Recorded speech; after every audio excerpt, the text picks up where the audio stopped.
Hello students. तो last class में मैंने आपको थ्योरीज बताई थी सेमी परमेबल मेम्ब्रेन्स की, है ना। तो आज मैं आपको पहला थ्योरी डिस्कस करने वाला हूँ जो कि है आपका सीव थ्योरी, है ना।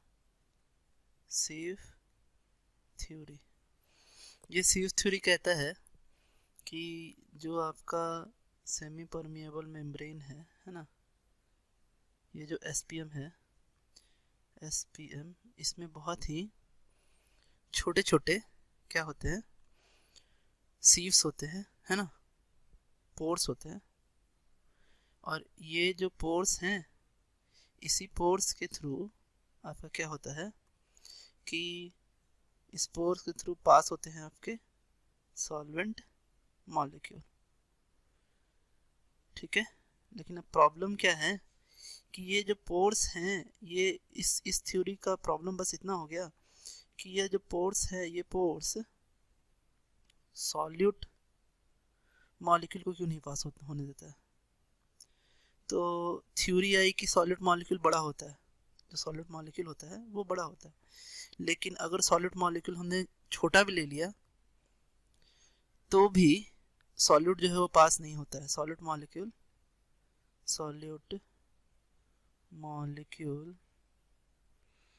Do not pass through SPM, और इसलिए ये थ्योरी प्रॉपर एक्सप्लेनेशन नहीं है आपका सीव थ्योरी एसपीएम के वर्किंग का, है ना। इसके बाद थ्योरी आई आपकी जो दूसरी थ्योरी है, इसे हम बोलते हैं सॉल्युबिलिटी थ्योरी। सॉल्युबिलिटी थ्योरी, ठीक है। अब देखिए सॉल्युबिलिटी थ्योरी क्या है। जैसे कि एक एग्जांपल लेते हैं हम, है ना। एक बीकर लिया, ठीक है, और ये आपका एसपीएम है ना। एसपीएम है, यहाँ हमने लिया है बेंजीन प्लस ईथर, और यहाँ लिया है ईथर, ठीक है। अब क्या होगा कि ईथर जो है वो एसपीएम को क्रॉस करके इस कंपार्टमेंट में ऐसा जाएगा आपका। तो ये ऐसा देखा गया क्या कि बेंजीन जो है, बेंजीन इज इनसॉल्युबल, है ना, फॉर एसपीएम, और ईथर ईथर है ना, ईथर कैन बी सॉल्युबल, है ना, फॉर एसपीएम। अब क्या है, एसपीएम में ना वाटर सोक करके रखा गया है ना, वाटर वाटर सोक करके रखा गया है। तो वाटर जो है, बेंजीन जो है वो वाटर इनसॉल्युबल होता है ना, वाटर सोक्ड, है ना, और ये भी वाटर सोक्ड, ठीक है। तो जो जो एसपीएम है वो आपका वाटर में डिप करके उसको हमने रखा है, और जिसकी वजह से ईथर जो है वाटर में सॉल्युबल होता है। तो ईथर जो है वो एसपीएम क्रॉस करके उधर चला जाएगा, ठीक है। तो ये आपकी एक थ्योरी है, सॉल्युबिलिटी थ्योरी। आगे चलते हैं हम, नेक्स्ट थ्योरी जो है वो है आपका third theory, that is the solution theory, है ना। तो सॉल्यूशन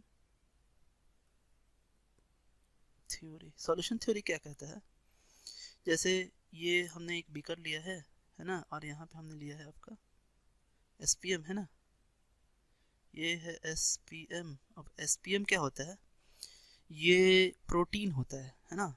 इट इज अ क्या है आपका कि प्रोटीन का मेम्ब्रेन है ना। सो प्रोटीन होता है ये, और इस प्रोटीन में फंक्शनल ग्रुप्स होते हैं, जैसा COOH, फिर OH, NH2, ऐसे क्या होते हैं आपके फंक्शनल ग्रुप होते हैं। और ये जो फंक्शनल ग्रुप हैं ये वाटर में डिजॉल्व होते हैं ना, डिजॉल्वेंट, है ना, डिजॉल्व्ड, कैन बी डिजॉल्व्ड, है ना, can be dissolved in water. तो इसलिए ये क्या करते हैं कि अपने थ्रू वाटर को पास होने देते हैं, है ना, बाकी किसी सॉल्यूट को पास होने नहीं देते, है ना, बाकी किसी सॉल्यूट को पास नहीं होने देते। सो ये आपका एक थ्योरी है, आपका सॉल्यूशन थ्योरी, है ना। नेक्स्ट थ्योरी है जिसको हम बोलते हैं एडजॉर्प्शन थ्योरी। अभी जिन बच्चों ने सरफेस केमिस्ट्री पढ़ लिया है उनको तो एडजॉर्प्शन समझ में आएगा, लेकिन जिन्होंने सरफेस केमिस्ट्री नहीं पढ़ा है उनके लिए मैं आपको बता रहा हूँ क्या एडजॉर्प्शन एक्चुअली क्या होता है। जैसे हमने एक बॉडी लिया है, ठीक है, ये बॉडी है ना। अब इस बॉडी को हमने क्या किया है कि इसको हमने किसी सॉल्यूशन में डिप किया। अब सॉल्यूशन में डिप करेंगे तो इसके सरफेस पर वो जो सॉल्यूशन आकर लग जाएगा, सरफेस पे आके एक्यूमुलेट हो जाएगा जो सॉल्यूशन। ये क्रॉस जो मैं बना रहा हूँ तो ये इसके सरफेस पे आया है, ठीक है। तो ये जो सरफेस पे आया है तो इसे हम बोलते हैं आपका क्या, एडजॉर्प्शन, एडजॉर्प्शन, है ना, एडी, एडी, है ना। ये क्या है, ये सरफेस फेनोमेना है ना, क्या है, सरफेस फेनोमेना है। और ये डिफरेंट है आपका किससे, एब्जॉर्प्शन से। एब्जॉर्प्शन में क्या होता है, जैसे ये बॉडी अगर हमने लिया है ऐसा, ठीक है, ये बॉडी है। अब इस बॉडी में अगर बल्क में अगर सॉल्यूशन चला जाए, ठीक है, इस तरीके से, ठीक है ना, इस तरीके से अगर बल्क में चला जाए तो इसे हम बोलते हैं एब्जॉर्प्शन। दोनों डिफरेंट है ना, इसको कंफ्यूज ना हो आप। Absorption surface phenomena, absorption bulk phenomena, है ना, बल्क फेनोमेना, है ना। अब क्या होता है कि इस थ्योरी में इन्होंने क्या बताया कि एसपीएम में क्या होता है, एसपीएम में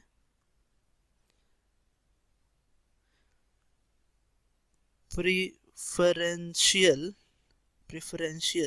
एड्सॉर्प्शन होता है ना, प्रेफरेंशियल एड्सॉर्प्शन होता है किसका, सॉल्यूशन का। और ये प्रेफरेंशियल एड्सॉर्प्शन होने की वजह से आपका क्या होता है, सॉल्यूशन जो है वो सॉल्यूशन और सॉल्वेंट, है ना। तो सॉल्वेंट की तरफ से आपका सॉल्यूशन के साइड में मतलब low concentration to high concentration आपका क्या होता है, मूवमेंट होती है। ये ऐसा ये बताते हैं कि यहाँ प्रेफरेंशियली क्या हो रहा है, एड्सॉर्प्शन हो रहा है। अब आगे जो थ्योरी है उसको हम बोलते हैं वेपर प्रेशर थ्योरी। ये बहुत इंपॉर्टेंट थ्योरी है, क्या है, वेपर प्रेशर थ्योरी, है ना। ये सबसे इंपॉर्टेंट, यही थ्योरी सबसे ज्यादा एक्सेप्ट किया गया है ना, एसपीएम का। अब देखिए बात क्या है, इस थ्योरी के हिसाब से बोला जाता है कि जो एसपीएम है ना, ये जो एसपीएम हमने रखा है एसपीएम, यहाँ हमने लिया है वाटर, ले लेते हैं मान लीजिए, और यहाँ हमने लिया है वाटर प्लस सॉल्ट लिया है ना।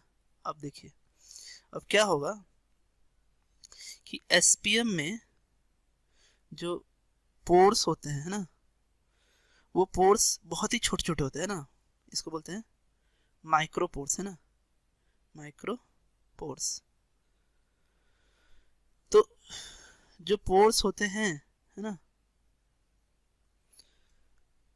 तो ये पोर्स क्या करते हैं कि ये किसी भी लिक्विड को अपने सबके पास नहीं होने देते।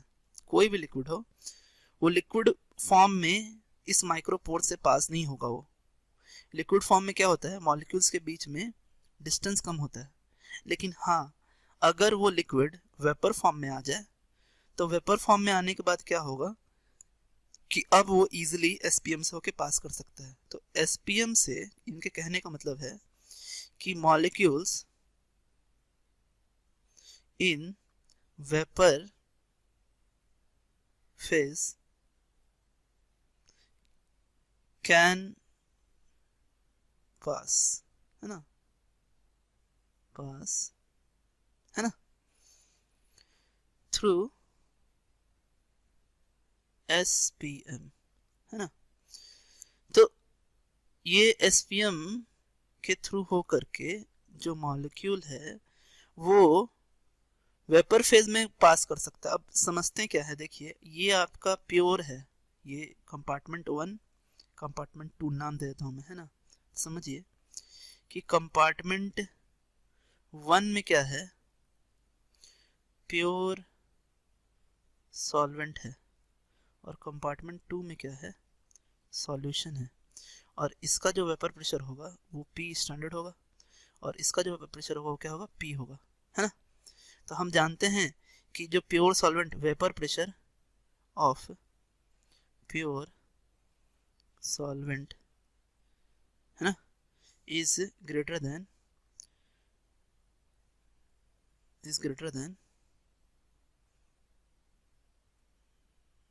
वेपर प्रेशर ऑफ सॉल्यूशन, ऐसा होता है।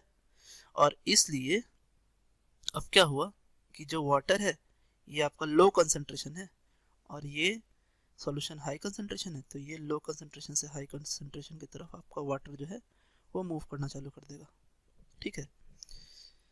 तो इसे ही हम आपका क्या बोलते हैं, ये थ्योरी सबसे इफेक्टिव थ्योरी है, ये सभी में लगता है।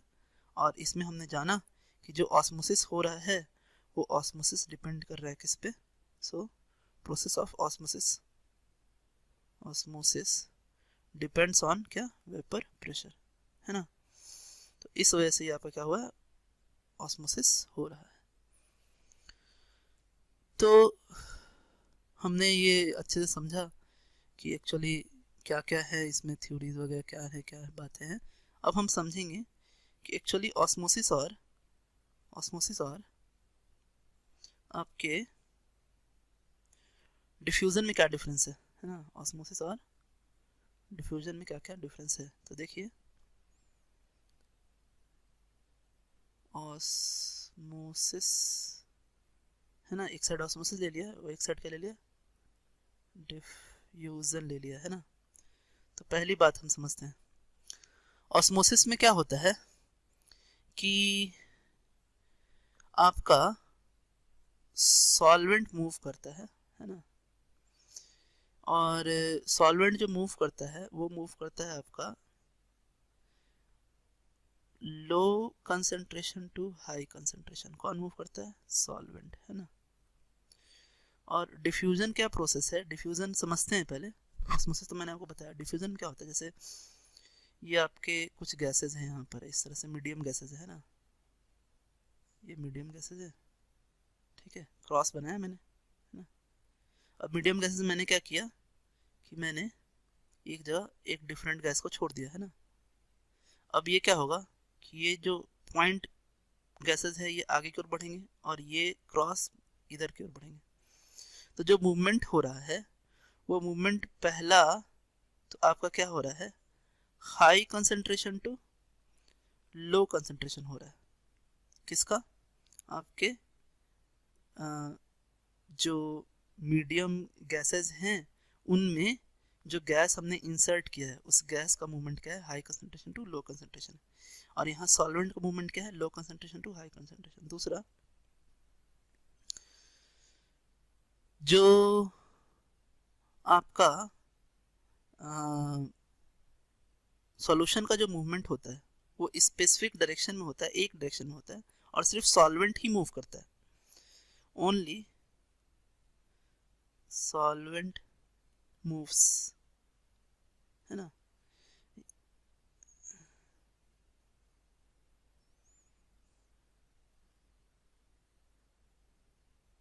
ओनली सॉल्वेंट मूव्स करता है ना। लेकिन यहाँ आपका medium gas and gas ejected both moves in opposite direction, है ना। तो ये अपोजिट डायरेक्शन में आपके मूव करते हैं, समझे। और यहाँ only solvent move in a specific direction, है ना। तो ये दूसरा हुआ। तीसरा बात क्या है कि ऑस्मोसिस को एसपीएम रिक्वायर्ड होता है, एसपीएम रिक्वायर्ड होता है, लेकिन डिफ्यूजन को कोई एसपीएम की जरूरत नहीं पड़ती है, वो बिना एसपीएम के ही हो जाता है ना। अच्छा, अब नेक्स्ट बात क्या है आपका कि ऑस्मोसिस जो होता है वो सिर्फ लिक्विड्स में ही होता है ना, ओनली लिक्विड्स, लेकिन जो डिफ्यूजन होता है वो लिक्विड्स में भी होता है और गैसेस में भी होता है ना, सॉलिड में नहीं होते दोनों, है ना। नेक्स्ट बात है आपका कि ऑस्मोसिस को हम कैन बी स्टॉप्ड और रिवर्स्ड जिसे हम बोलते हैं रिवर्स ऑस्मोसिस, रिवर्स करेंगे तो उसे, लेकिन कैन नॉट बी स्टॉप्ड, हम डिफ्यूजन को नहीं रोक सकते हैं, और रिवर्स भी नहीं कर सकते। तो ये दोनों में डिफरेंस था। कल मैं आपको ऑस्मोटिक प्रेशर बताऊंगा, है ना, और फिर हम लॉस पढ़ेंगे ऑस्मोटिक प्रेशर्स के। तो thanks, have a nice day students.